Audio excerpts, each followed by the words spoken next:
विविध मागण्यांसाठी राज्यभरामध्ये कामबंद आंदोलन पुकारलं असून आज या आंदोलनाचा दुसरा दिवस आहे। दरम्यान आज दुसऱ्या दिवशी देखील रस्त्यांवर बसेसची चाकं धावताना बघायला मिळत असून बस डेपो असेल किंवा एसटी स्टँडवर बसेस उभ्या आहेत।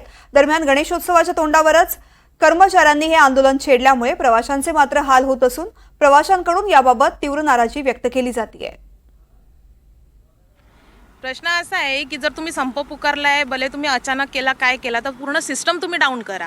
तुम्ही रिझर्वेशन चालू ठेवले, लोकांना रिझर्वेशन प्रोव्हाइड केलेत, पण त्याच्यानंतर तुम्ही काहीतरी मेसेज टाका सिस्टममधनं की बाबा कॅन्सलेशन झालंय, काहीतरी इश्यू आहे। आम्हाला नंतर न्यूजमधनं कळतं की संप झालं, इथे आल्यानंतर बघतो एकही बस नाही आहे।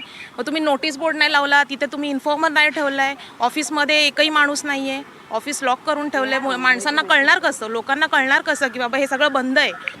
प्रवाशांना पण त्याचे आहे ना, आता गणपतीचे दिवस आले, सणासुदीचे दिवस आहेत, लोक जास्तीचं सामान घेऊन हे करतात।